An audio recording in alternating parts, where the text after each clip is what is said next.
بسم اللہ الرحمن الرحیم۔ السلام علیکم سامعین گرامی، آپ سن رہے ہیں اپنا پسندیدہ یوٹیوب آڈیو بکس چینل شام کی چائے۔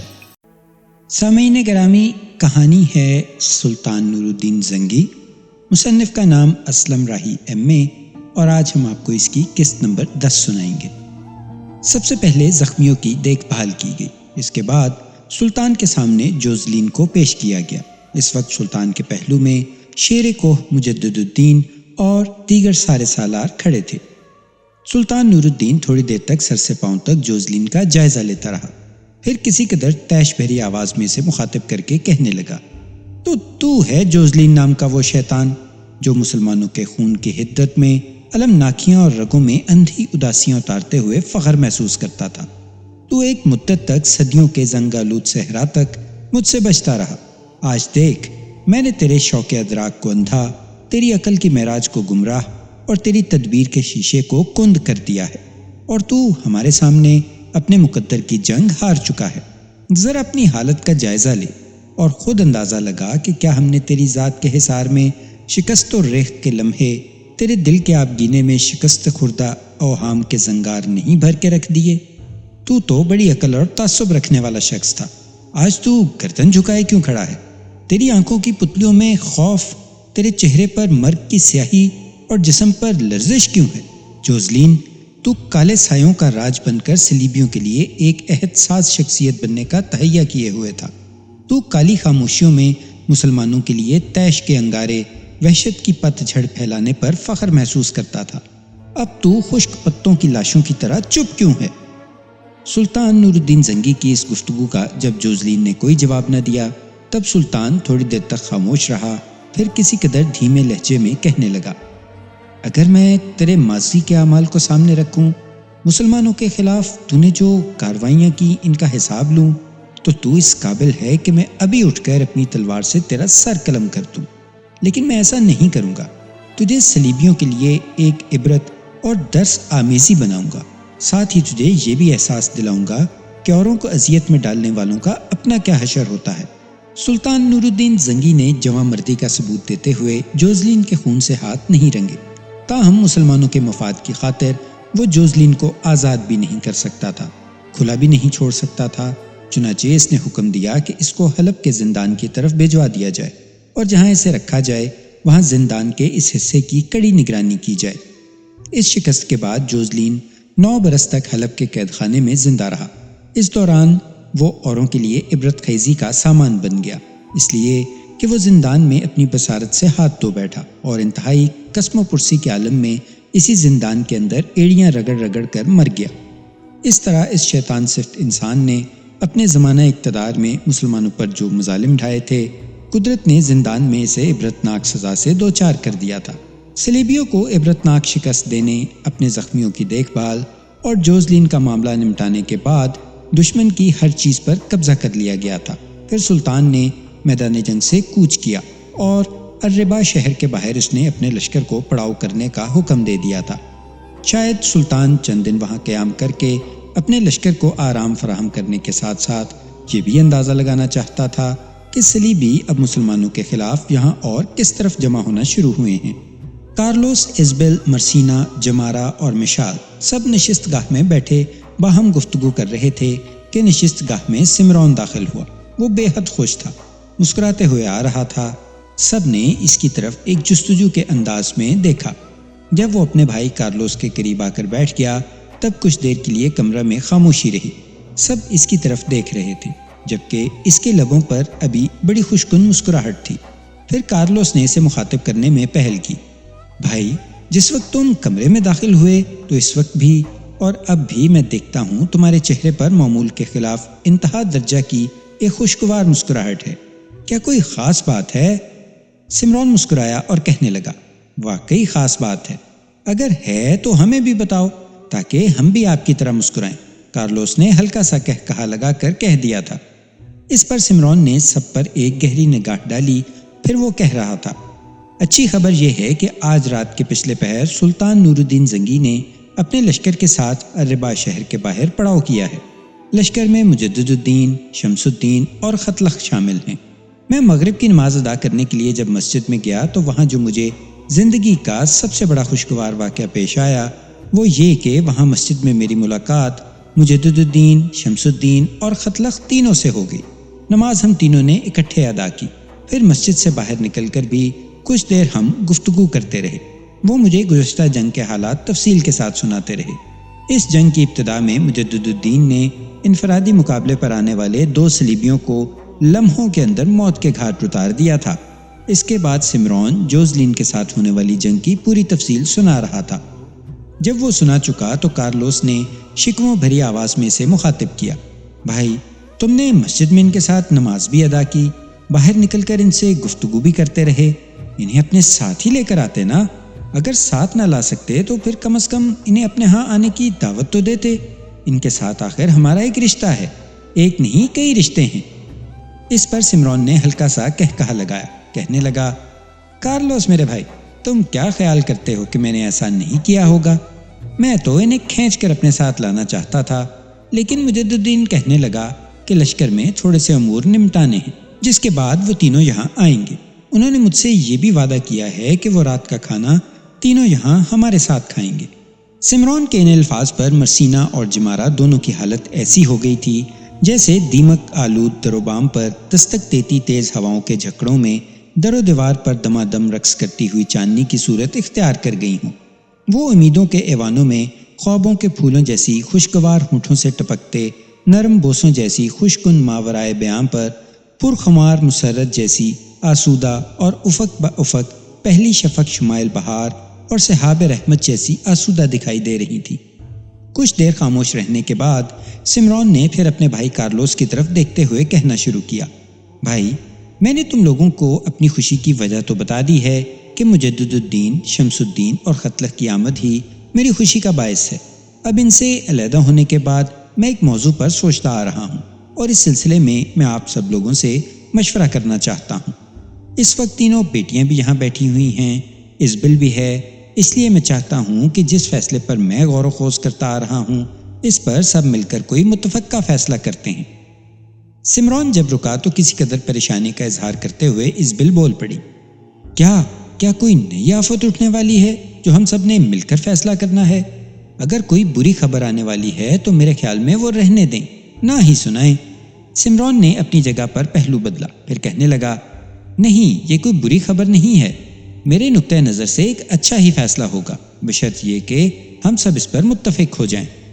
سمرون تھوڑی دیر خاموش رہا، اس کے بعد وہ دوبارہ سلسلہ کلام جاری رکھتے ہوئے کہہ رہا تھا، دراصل مجدد الدین، شمس الدین اور خطلخ سے ملنے کے بعد گھر کی طرف لوٹتے ہوئے میرے ذہن میں ایک خیال آیا تھا کہ عنقریب مرسینہ کی امیر مجدد الدین سے، جمارہ کی شمس الدین سے شادی ہوگی تو یہ دونوں بیٹیاں تو چلی جائیں گی، ہمارے پاس صرف یہ معصوم مشال رہ جائے گی، گھر میں بے رونقی ہو جائے گی۔ میں نے راستے میں سوچا کہ کیوں نہ ان دونوں بیٹیوں کی شادی سے پہلے ہم لوگ ارربا سے حلب منتقل ہو جائیں۔ میں یہاں اناج کی خرید و فروخت کا کام کرتا ہوں اور یہ کام میں حلب میں بھی کر سکتا ہوں۔ کارلوس میرے بھائی، یہاں میں نے اب تک تمہیں کوئی کام نہیں کرنے دیا، اس لیے کہ زخمی ہونے کے باعث تمہاری صحت ٹھیک نہ تھی۔ وہاں دونوں بھائی مل جل کر کام کریں گے اور اس طرح ہماری آمدنی میں اضافہ بھی ہو جائے گا، اس طرح ہم وہاں یہاں کی طرح سب اکٹھے بھی رہ سکیں گے۔ چھوٹی ابھی معصوم ہے، ان دو بڑی بیٹیوں کی رخصتی کے بعد یہی ہمارے پاس رہ جائے گی اور مناسب وقت پر حلب شہر میں اس کے لیے بھی کوئی مناسب رشتہ تلاش کر کے اسے وداع کر دوں گا۔ میرے خیال میں یہ کوئی برا مشورہ نہیں ہے، ارربا میں ہماری کوئی اتنی بڑی جائیداد نہیں جسے چھوڑتے ہوئے ہمیں غم اور دکھ ہوگا، یہ ایک مکان ہی ہے جس میں ہم رہ رہے ہیں اور یہ میرا خریدا ہوا ہے۔ میرے پاس اس قدر نقدی ہے کہ اس مکان کو فروخت کرنے سے پہلے وہاں اپنی رہائش کے لیے ایک مکان خرید سکوں۔ میں چاہتا ہوں کہ مرسینہ اور جمارہ کی شادی ہم حلب میں رہتے ہوئے ہی کریں۔ اب آپ بولیں، آپ کا اس سلسلے میں کیا خیال ہے؟ سمرون جب خاموش ہوا تو کارلوس اپنی جذبات کا اظہار کرتے ہوئے کہہ رہا تھا، میرے بھائی مجھے تو اس سلسلے میں کوئی اعتراض نہیں، بلکہ میں تو خوش ہوں گا کہ مجھے اپنی بیٹیوں کے قریب رہنے کا موقع مل جائے گا، لیکن فیصلہ ہم دونوں نے تو مل کر نہیں کرنا۔ اس سلسلے میں سب سے زیادہ ہماری بہن ازبل کی اہمیت ہے۔ اس کے بعد تینوں بچیوں سے بھی پوچھا جائے گا کہ انہیں یہاں سے حلب منتقل ہوتے ہوئے کوئی اعتراض تو نہیں۔ کارلوس کے خاموش ہوتے ہی ازبل بول پڑی، جہاں تک میرا تعلق ہے مجھے تو کوئی اعتراض نہیں، بلکہ میں تو بے حد خوش ہوں کہ یہاں سے نکل کر حلب جائیں، اس لیے کہ اس شہر میں ہمیں ہمہ وقت صلیبیوں کے حملے کا خطرہ رہتا ہے۔ ازبل رکی، پھر اس نے مشال کی طرف دیکھتے ہوئے کہنا شروع کیا، مشال میری بیٹی، جہاں تک مرسینہ اور جمارہ کا تعلق ہے تو یہ بیچاری شرم و حیا کے باعث تو اپنی زبان سے کچھ نہ کہیں گی، تم ذرا رازداری میں ان سے مشورہ کر کے بتاؤ کہ ان کا کیا ارادہ ہے۔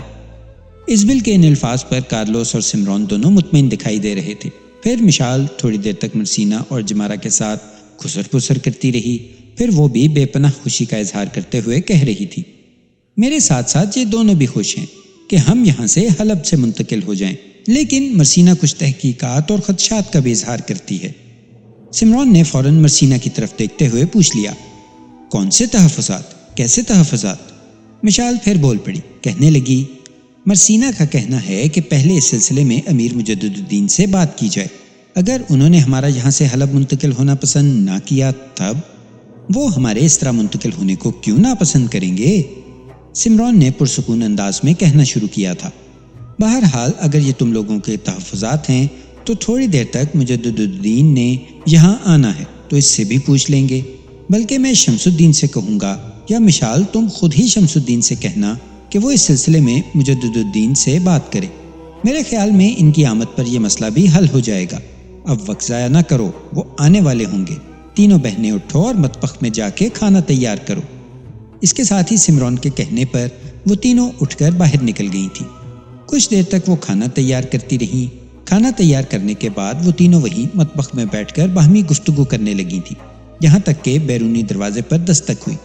مشال بھاگتی ہوئی آگے گئی، دروازہ اس نے کھولا۔ دروازے پر مجدد الدین، شمس الدین اور خطلخ تینوں کھڑے تھے۔ انہیں دیکھتے ہی مشال نے پہلے انہیں خوش آمدید کہا، پھر گلہ کرنے کے انداز میں کہنے لگی، ہم لوگوں نے کھانا کب سے تیار کر رکھا ہے اور آپ تینوں نے اتنی دیر لگا دی؟ خصوصیت کے ساتھ دو ہستیاں تو آپ دونوں کا بے چینی سے انتظار کر رہی تھیں۔ وہ تینوں مشال کا مطلب سمجھ گئے، مسکراتے ہوئے داخل ہوئے۔ مشال نے دروازہ بند کر دیا۔ تینوں نشست گاہ میں داخل ہوئے۔ سمرون، کارلوس ازبل سے ملے اور ان کے سامنے نشستوں پر بیٹھ گئے۔ مشال بھاگتی ہوئی مطبخ میں داخل ہوئی۔ وہاں بیٹھی مرسینہ اور جمارہ کو مخاطب کر کے کہنے لگی، وہ آ گئے ہیں۔ اس پر جمارہ اپنی جگہ پر اٹھ کھڑی ہوئی اور کہنے لگی، تم ایسا کرو، شمس الدین کو باہر بلا کر اسے کہو کہ جس موضوع پر ہم نے ابھی تھوڑی دیر پہلے کمرے میں بات کی ہے اس سلسلے میں امیر مجدد الدین سے بات کرے۔ اس موقع پر مشال کی آنکھوں میں شرارت ٹپک رہی تھی۔ بھاگتی ہوئی نشست گاہ کے دروازے پر گئی اور ہلکی سی آواز میں کہنے لگی، بھائی شمس الدین، آپ ذرا باہر آئیے۔ شمس الدین اٹھ کھڑا ہوا، باہر آیا، پھر اسے پکڑ کر مشال مطبخ میں لے گئی اور جمارہ کی طرف اشارہ کرتے ہوئے کہنے لگی، بھائی جمارہ آپ سے کہنا چاہتی ہے۔ اس موقع پر جمارہ نے گھورنے کے انداز میں مشال کی طرف دیکھا، کچھ کہنا چاہتی تھی مگر خاموش رہی۔ پھر ہمت کر کے اس نے شمس الدین کو مخاطب کیا، یہ مشال کچھ زیادہ شرارتی ہو گئی ہے، بہرحال ہم سب لوگوں نے آپ لوگوں کے ساتھ ایک معاملہ طے کرنا ہے۔ شمس الدین سے جمارہ نے کچھ دیر پہلے ہونے والی بات چیت کہہ دی تھی۔ جمارہ جب خاموش ہوئی تو شمس الدین بول اٹھا، اس سلسلے میں تو کچھ نہیں کہہ سکتا، میں اس موضوع پر بھائی سے بات کروں گا۔ شمس الدین رکا، پھر اس نے گھورنے کے انداز میں قریب ہی کھڑی مرسینہ کی طرف دیکھا، پھر دوبارہ جمارہ کو مخاطب کرتے ہوئے وہ کہہ رہا تھا، جمارہ اس موضوع پر میں تو تم لوگوں سے بالکل اتفاق کرتا ہوں اور مجھے خوشی بھی ہوگی کہ تم لوگ حلب منتقل ہو جاؤ، لیکن اس موضوع پر بھائی سے بات کرنا آسان نہیں ہے۔ اس معاملے میں اگر کوئی بھائی کو آمادہ کر سکتا ہے تو وہ دنیا میں صرف ایک ہی شخصیت ہے۔ جمارہ نے تیز نگاہوں سے شمس الدین کی طرف دیکھا، پھر پوچھ لیا، وہ کون؟ شمس الدین نے ایک تیز نگاہ مرسینہ پر ڈالی، پھر کہنے لگا، وہ میری بہن مرسینہ ہے، اگر مرسینہ اس موضوع پر امیر سے بات کرے تو وہ کبھی نہیں ٹالیں گے۔ مشال آگے بڑھی، شمس الدین کا ہاتھ پکڑ کے مطبخ سے باہر لے گئی، کہنے لگی، اب آپ جا کر اپنی نشست پر بیٹھیں، آپ فیل ہو گئے ہیں، اب میں دوسرے کام کی ابتدا کرتی ہوں۔ شمس الدین مسکراتے ہوئے نشست گاہ کی طرف چلا گیا تھا، پھر مطبخ کے دروازے پر کھڑا ہو کر مشال نے جمارہ کو باہر آنے کو کہا۔ جمارہ جب باہر نکلی تو اس کے کان میں مشال نے خسر پسر کی، جسے سن کر مشال چپ چاپ اس کے ساتھ ہو لی۔ مرسینہ مطبخ ہی میں کھڑی رہی، دونوں نشست گاہ کے دروازے پر نمودار ہوئیں۔ اس بار جمارہ نے مجدد الدین کو مخاطب کیا، بھائی مجدد الدین، آپ ذرا میری بات سنیں، آپ سے ایک ضروری کام ہے۔ مجدد الدین نے عجیب سے انداز میں اپنے دائیں بائیں سب بیٹھے لوگوں پر نگاہ ڈالی، پھر اپنی جگہ سے اٹھا، دروازے پر آیا اور جمارہ کو مخاطب کر کے کہنے لگا، کیا بات ہے میری بہن؟ جمارہ نے مجدد الدین کا بازو پکڑ لیا اور اسے کھینچتے ہوئے مطبخ کی طرف لے جاتے ہوئے کہنے لگی، بھائی آپ پریشان کیوں ہو رہے ہیں؟ میں آپ کو کسی مصیبت اور الجھن میں تو نہیں ڈالنے والی۔ پھر جمارہ مجدد الدین کو مطبخ کے دروازے پر لے گئی اور اندر کھڑی مرسینہ کی طرف اشارہ کر کے کہنے لگی، بھائی آپ برا نہ مانیے گا، مرسینہ آپ سے کچھ کہنا چاہتی ہے۔ اس کے ساتھ ہی جمارہ نے مجدد الدین کا ہاتھ چھوڑ دیا، پھر پیچھے آئی اور اپنے دونوں ہاتھ اس کی پشت پر رکھتے ہوئے اسے باورچی خانے میں داخل کر دیا۔ پھر مسکراتے ہوئے جمارہ اور مشال ایک طرف ہٹ گئی تھیں۔ مجدد الدین کچھ دیر مطبخ میں خاموش کھڑا رہا۔ اس دوران مطبخ میں مرسینہ کی الجھی سانسیں صاف طور پر سنی جا سکتی تھیں۔ اس کی گردن جھکی ہوئی تھی اور وہ بالکل کسی مجسمے کی طرح خاموش مجدد الدین کے سامنے کھڑی تھی۔ مجدد الدین نے اسے مخاطب کیا، بی بی آپ مجھ سے کچھ کہنا چاہتی ہیں؟ ہمت کر کے مرسینہ نے آہستہ آہستہ اپنی گردن سیدھی کی، مجدد الدین کی طرف دیکھا، پھر انتہائی شرم و حیا میں کہنے لگی، یہ سب مشال اور جمارہ کی شرارت ہے۔ اور مجدد الدین فوراً مڑا اور کہنے لگا، اگر تم مجھ سے کچھ نہیں کہنا چاہتی تو میں جاتا ہوں۔ مرسینہ نے ہمت کی، تڑپ کر اس نے مڑتے ہوئے مجدد الدین کا بازو پکڑ لیا اور کہنے لگی، میں آپ سے کچھ کہنا چاہتی ہوں۔ مجدد الدین پھر اس کے سامنے کھڑا ہو گیا اور اسے مخاطب کیا، بی بی پہلے یہ بتاؤ کہ کیا میں تمہیں تمہارے نام سے مخاطب کر سکتا ہوں؟ مرسینہ نے ایک دم گردن سیدھی کی، مجدد الدین کی طرف دیکھا، پھر کمال حوصلے کا مظاہرہ کرتے ہوئے کہنے لگی، اگر آپ مجھے میرے نام سے مخاطب نہیں کر سکتے تو پھر دنیا میں کوئی اور مجھے میرا نام لے کر پکار ہی نہیں سکتا۔ دراصل ہمارے ہاں ایک انتہائی اہم موضوع زیر بحث ہے اور اس سلسلے میں آپ کی اجازت چاہیے تھی۔ اس کے بعد کمرے میں ہونے والی گفتگو کی تفصیل مرسینہ نے مجدد الدین سے کہہ دی۔ مرسینہ جب خاموش ہوئی تو ہلکی ہلکی مسکراہٹ میں مجدد الدین کہنے لگا، اس سلسلے میں مجھے کیوں اعتراض ہوگا؟ تم لوگ اگر حلب منتقل ہونا چاہتے ہو تو میری خوشی کا باعث ہوگا۔ اس سلسلے میں تم لوگوں کو مجھ سے اجازت لینے کی ضرورت کیا تھی؟ اگر تم لوگ الربا سے حلب منتقل ہونا چاہتے ہو تو وہاں میں تمہاری بہترین رہائش کا بندوبست بھی کر دوں گا اور مجھے تمہارے منتقل ہونے پر بے پناہ خوشی بھی ہوگی۔ اب کیا کہنا چاہتی ہو؟ مرسینہ مزید کچھ کہنا چاہتی تھی کہ باہر کھڑی جمارہ اور مشال نے بھی مجدد الدین کے الفاظ سن لیے۔ تقریباً بھاگتی ہوئی مطبخ میں داخل ہوئی، پھر مجدد الدین کو مخاطب کر کے کہنے لگی، امیر پہلے آپ یہ بتائیں کہ یہاں سے آپ کا لشکر کہیں اور جائے گا یا حلب کا رخ کرے گا؟ اس پر مجدد الدین کہنے لگا، لشکر یہاں 2-3 دن سے زیادہ قیام نہیں کرے گا، اس کے بعد واپس حلب جائے گا۔ مجدد الدین کے ان الفاظ پر مشال خوشی کا اظہار کرتے ہوئے بول اٹھی، امیر اگر یہ بات ہے تو کیا ایسا ممکن نہیں کہ میں، جمارہ اور مرسینہ بھی آپ کے ساتھ حلب جائیں؟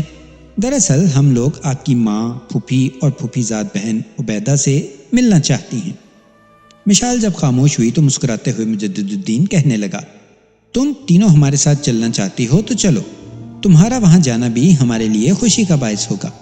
اس موقع پر بڑی سنجیدگی میں مرسینہ نے مجدد الدین کی طرف دیکھا، پھر خدشات کا اظہار کرتے ہوئے کہنے لگی، کہیں ایسا نہ ہو کہ وہاں ہمارا جانا آپ کی ماں کو ناپسندیدگی کا باعث بن جائے اور معاملہ بنتے بنتے بگڑ کر رہ جائے۔ اس پر مجدد الدین نے ہلکا سا کہکہا لگایا۔ اس کا یہ کہکہا مرسینہ کو بے حد پسند آیا، اس لیے کہ اس نے پہلی بار یوں مجدد الدین کو خوش ہوتے ہوئے دیکھا تھا۔